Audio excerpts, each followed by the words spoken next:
surah ke-17 ayat 79 sampai dengan 81 itu, orang yang rajin tahajud akan mendapatkan 4 keutamaan yang tidak didapatkan oleh orang-orang yang tidak tahajud sekalipun sholat fardunya begitu khusyuk.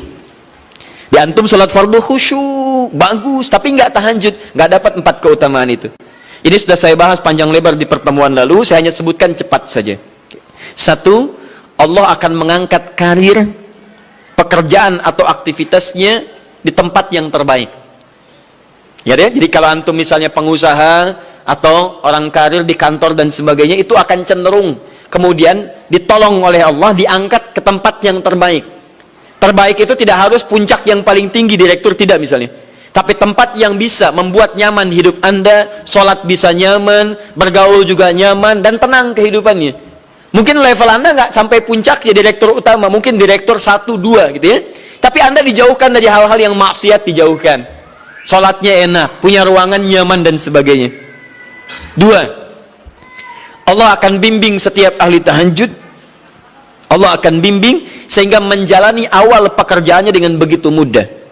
Wa rabbi adkhilni mudkhalas sidqin, ya Allah tolong bimbing saya supaya mengawali pekerjaan dengan cara yang benar.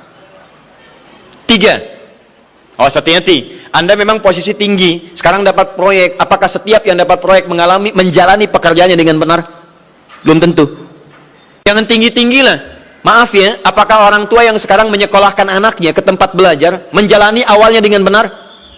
Hati-hati ya Bu ya, Pak. Bapak Ibu menyekolahkan anak dengan awal yang salah, maka memberikan jalan keburukan ketika dia belajar. Saya katakan jangan pernah Anda masukkan anak Anda ke sekolah dengan menyogok. Bayar sekian supaya masuk, menyalahi aturan. Kalau awalnya sudah salah, bagaimana anak Anda bisa belajar dengan benar? Mustahil mendapatkan sesuatu yang tidak baik. Yang baik itu mustahil didapatkan. 3, wa akhrijni mukhrajaz sidqin, Allah berikan jalan keluar terbaik dari persoalan yang dirasakan. Di ahli tahajud itu setiap punya masalah, bukan nggak dapat masalah ya, bukan tidak bermasalah hidupnya. Dia mendapat ujian juga.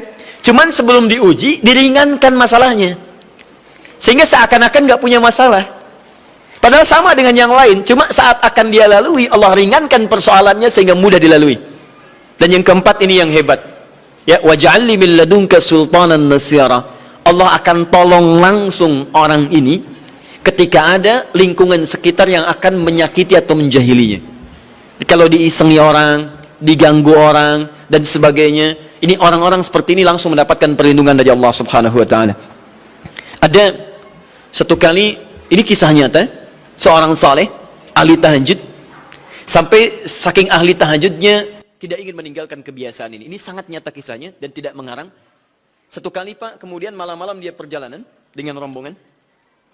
Begitu perjalanan, orang-orang tidur, sampai dia mengendap-endap, kebiasaannya tidak ingin diketahui oleh orang lain. Satu malam kemudian, dia bangun setelah orang lain tidur, masuk dia sedikit ke area sedikit ada dalam hutan. Begitu sedang menunaikan sholat, dia duga kemudian tidak ada orang lain yang melihatnya. Ternyata ada satu orang atau beberapa yang kemudian tergerak, mendengar suara dan menyaksikan kebiasaan dia. Anda tahu apa yang terjadi? Dan inilah yang disampaikan oleh orang-orang yang melihat itu. Begitu sedang sholat, teman-teman sekalian, tiba-tiba baru bertakbir malamnya, lompatlah dikisahkan seekor harimau di depannya. Dalam keadaan yang sudah lapar. Saya mau tanya pada Bapak Ibu, begitu sholat misalnya Allahu Akbar, tiba-tiba samping ada harimau. Wow. Apa yang dilakukan? Kabur. Udah gak panjang pikirnya, kabur ya kan? Tapi sekarang lihat apa yang beliau sampaikan.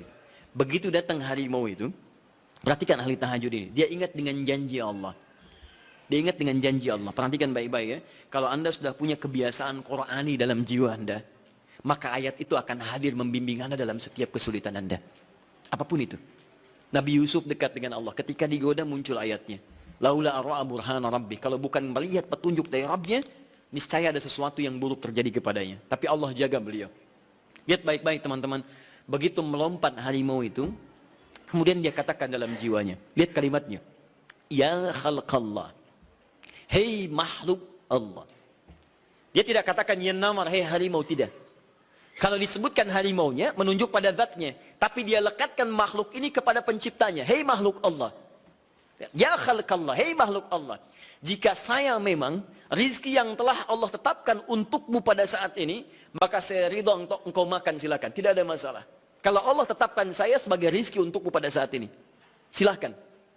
Tapi kalau saya bukan menjadi rizki yang telah Allah tetapkan untukmu pada saat ini, maka jangan coba-coba ganggu ibadahku hari ini. Lihat kalimatnya, bukan jangan makan aku. Ingat, bukan jangan makan aku. Jangan coba-coba ganggu ibadahku saat ini, atau aku akan mohonkan pada Allah penciptamu untuk menghancurkan engkau saat ini juga. Perhatikan, dia minta jangan ganggu tahajudnya, bukan jangan makan dirinya. Apa yang terjadi ketika dikaitkan dengan ayat perlindungan tentang tahajudnya, maka tiba-tiba harimau ini pergi meninggalkannya, mengaum sekali langsung pergi. Anda bisa bayangkan, bisa nggak malam-malam begitu Anda sholat, tiba-tiba ada nyamuk misalnya, kan banyak tuh. Begitu Anda mulai disengat oleh nyamuk, diambil, Anda katakan, hei nyamuk, kalau ini memang rizki yang telah Allah tetapkan untukmu saat ini, sedot sebanyak-banyaknya, saya ikhlas. Tapi kalau bukan, jangan coba-coba ganggu saya. Atau saya mohonkan kepada Allah pencipta untuk menghancurkan kau saat ini juga. Masya Allah.